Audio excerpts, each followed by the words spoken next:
BBC Television presents... Hancock. You've heard of little Lenny Snide, haven't you, Hancock? No, never heard of him. Is he one of your drinking buddies at the Hangman's Noose? 3 pints and he'll throw you through the pub window. Hangman's Noose? Nah, I stopped going in there ages ago. Why, what's the matter, Sid? Have they run out of spit, or is there a sawdust famine this time? Nah, nothing like that. He's a stand-up comedian and actor. I met him at the BBC while I was auditioning for a part. Good, so they found you another role where you play the part of a genial yet somewhat haggard father of nubile daughters and a beautiful wife. Are you taking the mick? No, not quite. It's for a part in a musical version of The Invisible Man. Yes, Sid, I can just see you as the Invisible Man. Get it? See you as the Invisible Man. Ha, ha, ha. Oh, as it happens, I'm up for the part of the mad scientist who makes him invisible. Very good. Best of luck. That'll extend your acting range, won't it, Sid? But don't bother to get me any tickets. Tar very much. Hold on, Hancock. I didn't get the part, but Leonard has had a bit of a problem. Oh, yes? What, the Invisible Man has disappeared, has he? And found a better production to miraculously appear in, eh?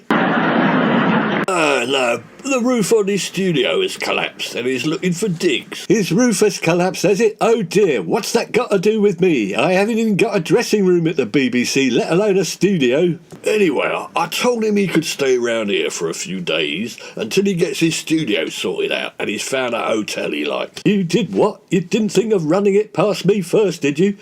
Don't I have a say in the matter?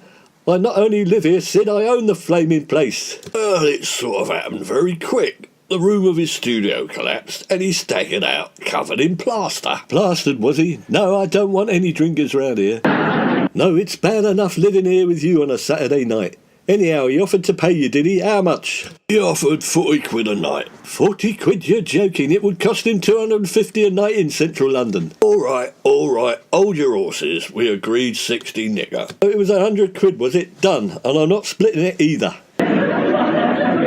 You drive a hard bargain, Hancock. That'll be little Lenny Snide now. Good evening. You must be the owner of this. How can I put it? Grubby Garrett. Garrett, this is a fine example of late 19th century architecture. This is railway cuttings. George Stephenson designed and built it, I'll have you know. No, you can't stay here, Sid. I'm not being insulted in my own home. Hang on, Hancock, he didn't mean it. It's just that he's used to, well, better things. The Ritz, Park Lane and all that. I must apologise. Where can I dump my things? Dump being a word of choice in here. There he goes, he's doing it again, Sid. This is not a dump. This is what we call cosy and lived in. Yes, just like Sid's face. Oh, come on, he's only joking. It's not his fault, Hancock. He's a stand-up comedian. One-liners are his stock in trade. It's all right, Tone. Can I call you Tone? I won't if you're deaf, though. They'd have to call you Tone Deaf, wouldn't they? No, you cannot call me Tone, and I am not deaf, thank you very much. I'm a trained actor who relies on his ear. Ear. No, I'm just trying to make friends. I have to keep me wit sharp. I live on the sharpness of me tongue, you see. If I let it go a little bit blunt, then the hecklers will have a go. I'm good at me put-downs. There'll be no putting anything down here or put-downs, because you ain't staying, mate. Vermouche. I'm sorry, Hancock, but he's got to stay. I took the money up front, you see. Yes, it's all above board. And I can see I'm paying well above board for lodgings here. Give that money here, Sid. £200, that's 2 nights. Well, maybe I could do 2 nights, but if I hear any more one-liners out of you, you're out on your ear. I don't mind sharing with me old mate Sid. He can have the couch.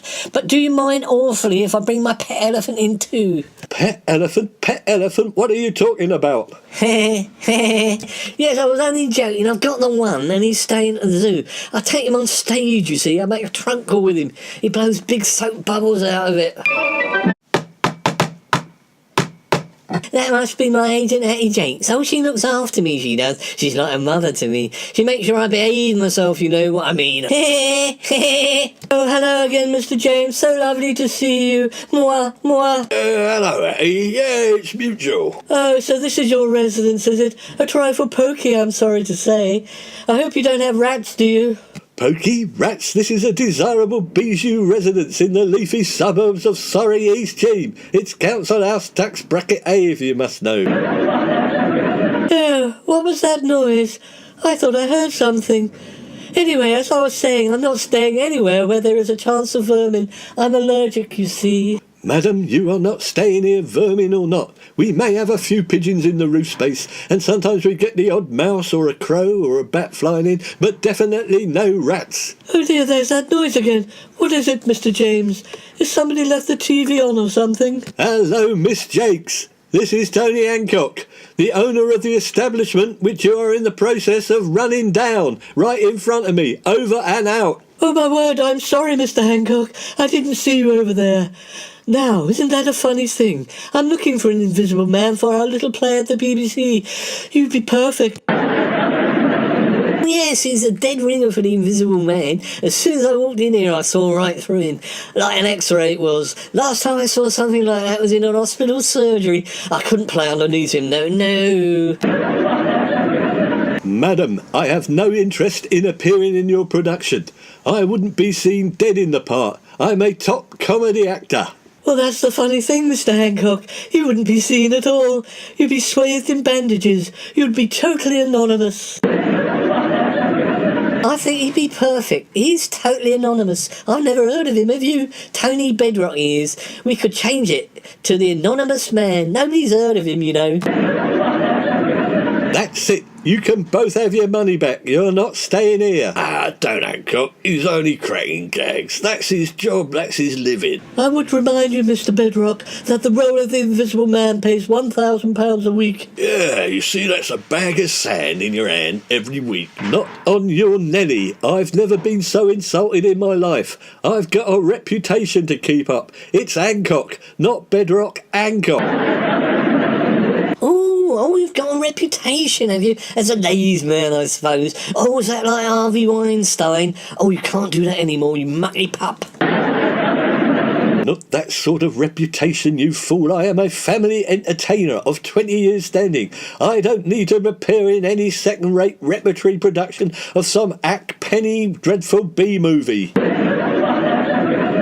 Oh well, suit yourself. Sounds like you down in the ground though. Would have thought the part of the Invisible Man might have raised your public visibility. No, if you're set against it, we'll forget it and just bring our bags in for the night. Oh, very well, but just leave me out of this menage a trois. Not that I'm particularly interested, but how did Leonard Snide's show go at the BBC then, Sid? You watched it, I suppose, didn't you? Oh yeah, it was a masterclass of comedy. I was learning all the time. It was brilliant. It had everyone rolling in the aisles. I fell off my seat twice, but that was the ale. By the way, have you seen the papers, Sid? I heard them fall on the mat when I was upstairs. No, I ain't seen the papers, Hancock. I swore I heard them. They're always here by now. 8 o'clock on the dot. The paper boy's never missed a delivery, hardy little soul. Then he's off to school by 8:30. Been like that for the last 20 years. Funny thing is, the paper boy's 85. He's a pensioner. Why does he go around in short trousers and a school cap? No, it doesn't matter. I want to see the papers. I'm a man of the world. I need to keep abreast of the issues when I mingle with all those intellectuals at the BBC. I'm sorry, I can't let you see him. Sid James, let me see my papers now. I can't. It's personal. What do you mean it's personal? What have you done, Sid? Nah, the papers are being personal about you on account of Leonard Snide's stand-up routine. Give it here. What do you mean? You'll find it on page 5. Aha! Here it is. The ribald humour of Lenny knew no bounds tonight as he ripped into fellow part-time comedian Tony Hancock and made him seem like a right arse. A right arse? A right arse? What do they mean by that? His sanctimonious self-righteousness made for an excellent target, and some of us have never seen such a wonderful piece of comedy character assassination. It was that bad, was it, Sid? For God's sake. Nah, it's one of the better reviews. It was worse than that. Where is he? Wait till I get my hands on him. Right arse am I? He's upstairs, right?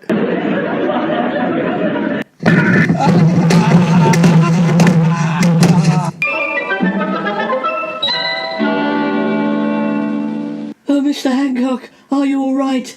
Sid told us you had a little accident and you fell down the stairs. That's a lot of bandages you've got on there, Mr. Hancock. Oh, you look like a mummy. Or an invisible man. Yes, you're perfect for the role. Wheel him to the car, Sid. We'll take him to the BBC. Righty-o, Miss Jakes.